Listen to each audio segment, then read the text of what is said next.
Everyone welcome back to my channel. இன்றைக்கி நம்ம என்ன வீடியோ பார்க்க போகிறோம் அப்படின்னா, இப்போ பார்த்தீங்கன்னா எல்லா இடத்துலையும் வெயில் கொஞ்சம் கம்மியாகி மழை பெஞ்சிட்ருக்கு. இங்கே ஒரு 2-3 டேஸாகவே நல்ல மழைங்க.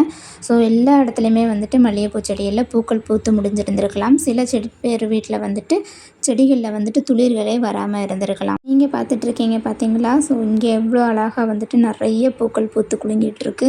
ஸோ நிறைய பேர் வந்துட்டு அந்த தோட்டத்துலலாம் வளர்ப்பாங்கள்ல, ஸோ அவங்கள்ட்டலாம் நாங்கள் நிறையா கேட்டிருக்கோம்.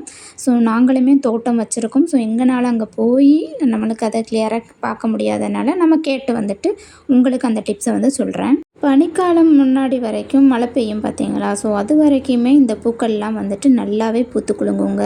தேவையான பராமரிப்பு நல்ல உரங்கள் கொடுத்து நம்ம பராமரிக்கும் போது இந்த ரோஜா மல்லியில் இருக்கிறது போல் நம்ம எல்லா மல்லிகை செடியிலையுமே வந்துட்டு நல்ல பூக்கள் வந்து கொடுக்குங்க. அதுக்கு நம்ம வந்து தேங்காய் புண்ணாக்கு இந்த மழை காலத்துலலாம் பார்த்துக்கிட்டிங்க அப்படின்னா, இப்போ வந்துட்டு இங்கே மழை பெஞ்சிட்ருக்கு. ஸோ எல்லா இடத்துலையும் மழை இருக்கா அப்படின்றது எனக்கு தெரியலை. ஸோ அப்படி இருந்தது அப்படின்னா நம்ம அந்த டைமில் கூட யூஸ் பண்ணிக்கலாம். இது மழை டைம் கூட யூஸ் பண்ணிக்கலாம். ஸோ அதை வந்து நல்லா ஊற வச்சுட்டு அதுக்கு முன்னாடி ஒரு சின்ன டிப்ஸு தெரிஞ்சுக்கோங்க. ஸோ இங்கே தேங்காய் புண்ணாக்கு வந்துட்டு நம்மளுக்கு ₹20 ₹25 கிலோ கிடைக்குங்க. ஸோ உங்களோட ஏரியாவில் உங்களோட இடத்துல எப்படி கிடைக்கிது அப்படின்ற மாதிரி நீங்கள் வாங்கிக்கோங்க.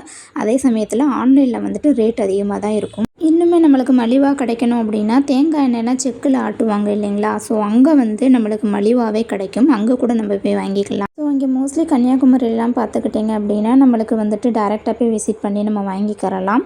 ஸோ எனக்கு வந்துட்டு நல்லா ரேட்டு கம்மியாக தாங்க கிடைக்கும். ஸோ நான் அங்கே போய் செக்கில் போய் வாங்குறதுனால நம்மளுக்கு ரேட்டு கம்மியாக தான் கிடைக்கும். 4 கிலோவே ₹50 ₹60 அப்படின்ற மாதிரி தான் கிடைக்கும். இப்படி மலிவாக கிடைக்கிற டைமில் நீங்கள் என்ன பண்ணுங்கன்னா வாங்கி ஸ்டோர் பண்ணி வச்சுக்கோங்க. அதை ஸ்டோர் பண்ணி வைக்கும்போது அதில் வந்து பூஞ்சை காளான் வந்துட்டு உருவாகும். ஸோ நம்ம அதுக்கு என்ன பண்ணலான்னு பார்த்துக்கிட்டிங்கன்னா, நல்ல வெயிலில் கொண்டு போய் மாடியில் ஒரு நாள் ஃபுல்லுமே வந்து காய வச்சு நீங்கள் ஒரு கவரில் ஸ்டோர் பண்ணி வச்சுக்கோங்க. அது ஈரம் படாத மாதிரி நம்ம பார்த்துக்கிறணும். அப்படி காய வச்சு எடுத்துக்கிட்டோம் அப்படின்னா இந்த புண்ணாக்கு வகைகள் பொதுவாகவே வந்துட்டு காளான் பிடிக்காது. பொதுவாகவே வந்துட்டு நம்ம ரோஜா செடி மல்லி செடிகளுக்கெல்லாம் வந்துட்டு ஒரு 5-6 வகை வந்துட்டு புண்ணாக்குகள் வந்து யூஸ் பண்ணுவோம் இல்லையா? ஸோ அதில் நம்ம மோஸ்ட்லி தேங்காய் புண்ணாக்கும் நம்ம ஆட் பண்ணிக்கிட்டோம் அப்படின்னா ரொம்ப நல்லதுங்க. அதை வந்து நம்ம லிக்விடாகவும் பயன்படுத்தலாம். இல்லை அப்படின்னா பவுடர் கண்டிஷன்லையும் நம்ம பயன்படுத்தலாம். நல்லா பவுடர் ஆக்கிட்டு மண்ணை நல்லா கிளறி கொடுத்து 2 ஸ்பூன் வந்துட்டு நீங்கள் பயன்படுத்திட்டு வந்து பாருங்கள். கண்டிப்பாக பூக்கள் அதிகமாக பூக்குங்க. கண்டிப்பாக இந்த கோகோனட் புண்ணாக்கை வந்துட்டு நீங்கள் வாரத்துக்கு ஒரு முறை நீங்கள் பயன்படுத்திட்டு வரும்போது இந்த இலைகள்லாம் நல்ல பச்சை தன்மையில் ஒரு பிளாஸ்டிக் மாதிரி இருக்கும். உங்களுக்கே பார்க்கும்போதே தெரியும் இந்த ஃப்ளவரில் எவ்வளோ அழகாக இருக்குது அப்படின்ட்டு. நீங்கள் பார்த்துட்ருக்கிறது எல்லாமே வந்துட்டு மதுரை மல்லி. ஸோ நாங்கள் எங்கள் ஊரில் இருந்து வீடியோ எடுத்து அதில் என்னென்ன பண்ணுறாங்க அப்படின்றதையும் ஃபுல் டீட்டெயிலாகவே உங்களுக்கு கொடுத்துட்ருக்கேன். இந்த வீடியோவில் பார்க்கும்போதே உங்களுக்கு தெரியும் எவ்வளோ பூக்கள் எவ்வளோ இலைகளை வந்துட்டு அழகாக பச்சை நிறத்தில் அதில் துளிர்களும் நிறைய விட்டுருக்கு. உங்களாலே கண் கூட பார்க்க முடியுது. இந்த சீசன்லாம் செம்மையாக எனக்கு பூத்துட்ருக்குங்க. ஸோ ரிசல்ட் எனக்கு அருமையாக தந்திருக்கு. பூத்து முடிஞ்சதுக்கப்புறம் பார்த்திங்கன்னா நம்மளுக்குரிய இருக்க அந்த இலைகளுக்கு மேலாம் பயங்கர டஸ்ட்டு வந்துட்டு படிஞ்சிருக்கும். பழைய இலைகள் நம்மளுக்கு நல்லாவே தெரியும். ஒரு சில லீஃப்லாம் பார்த்தீங்க அப்படின்னா இந்த ஸ்பைடர் வந்துட்டு இலைகளுக்கு கீழே வெள்ளையாக ஆடை மாதிரி பிடிச்சி வச்சுருக்கும். அந்த மாதிரி தேவையில்லாத இலைகள்லாம் இருந்தது அப்படின்னா சிசரை வச்சு நம்ம வந்து ரிமூவ் பண்ணி எடுத்துடணும். அது நம்மளுக்கு தேவையில்லை. ஸோ நம்ம இலைகளை வந்து செடிகளுக்கு எந்த பாதிப்பு இல்லாமல் கட் பண்ணி எடுத்துக்கலாங்க. அந்த மாதிரி அந்த லீஃபெல்லாம் நம்ம எடுத்ததுக்கு அப்புறமாட்டு இந்த தேங்காய் புண்ணாக்கு கரைசலை நம்ம பயன்படுத்தலாம். அது எப்படின்னு சொல்கிறேன். உங்களுக்கு சைடில் அட்டாச் பண்ணியிருக்கேன் பாருங்கள். ஸோ இப்படி தான் இருக்கும் கடையிலேருந்து வாங்கும்போது. ஸோ நீங்கள் இதை வந்து வாங்கிட்டு ஒரு 3 நாளைக்கு நல்லா பிழிக்க வச்சு ஊற வச்சுருங்க. ஸோ இது நார்மல் வாட்டர்லேயே நம்ம வந்துட்டு ஊற வைக்கலாம். இல்லை அப்படின்னா நம்மள்ட்ட அரிசி கழுவுற வாட்டர் காய்கறி கழுவுற தண்ணி இந்த மாதிரி ஏதாவது தண்ணி இருந்தாலும் அதில் கூட வந்து நம்ம பயன்படுத்தி ஊற வச்சுக்கலாம். அப்படி புளிக்க வைக்கும்போது அதோட நுண்ணுயிர்கள்லாம் உங்களுக்கு நல்லாவே க்ரோத் ஆகி வருங்க. அதை வந்து நம்ம அப்படியே வந்து யூஸ் பண்ணிடக்கூடாது. டைல்யூட் பண்ணி தான் யூஸ் பண்ணணும். அதில் எக்ஸ்ட்ரா வந்துட்டு தண்ணி ஆட் பண்ணி தான் நம்ம வந்துட்டு செடிகளுக்கு பயன்படுத்தணும். அதே மாதிரி மல்லிகைப்பூ செடியில் நிறைய பூச்சி தாக்குதல் இருந்தாலும் நம்மள்ட்ட ஏதாவது ஒரு ஹேண்ட் வாஷ் இருந்தால் அது ஒரு துளி எடுத்துக்கிட்டு நம்ம புளிக்க வச்சுருக்கோம் இல்லையா அந்த தேங்காய் பிண்ணாக்கோட கரைசலில் தண்ணி ஆட் பண்ணி வச்சுருக்கோம் இல்லையா?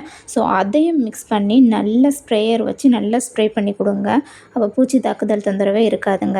பாதி பேருக்கு வந்துட்டு மல்லிகைப்பூ செடியில் மல்லி இலைகள் வந்துட்டு எப்படி இருக்குன்னா எல்லோவாக தான் இருக்கும். அது க்ரீனிஸாகவே மாறவே மாறாது.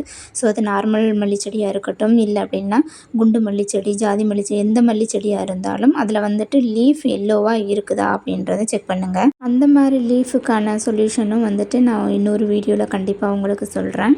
இப்போல்லாம் வந்துட்டு நிறைய பேர் மோஸ்ட்லி காய்கறி செடி, பூக்கள் செடியில் வந்துட்டு பூக்கள் பூக்கிறதுக்கும், காய்கள் பிடிக்கிறதுக்கும் தேமூர் கரைசலை வந்துட்டு பயன்படுத்துவாங்க. ஆல்ரெடியே நம்ம சேனல் வந்துட்டு தேமூர் கரைசலை பற்றின ஒரு மல்லிகைப்பூ செடி வீடியோவில் நான் போட்டிருக்கேன். இந்த தேமூர் கரைசலையும் நம்ம மல்லிகைப்பூ செடிகளுக்கு நம்ம ஸ்ப்ரே பண்ணி கொடுக்கும்போது மல்லிகைப்பூ செடியில் நிறைய மொட்டுகள் வைக்கும், பூக்களும் நிறைய பார்க்கலாம். அதே மாதிரி நம்ம மல்லிகைப்பூ செடிக்கு வந்துட்டு மாதத்துக்கு ஒரு தடவையோ அல்லது 2 மாதத்துக்கு ஒரு முறையோ ஆட்டுச்சாண தொழு உரம், மாட்டுச்சாண தொழு உரம் வந்து பயன்படுத்தணும்.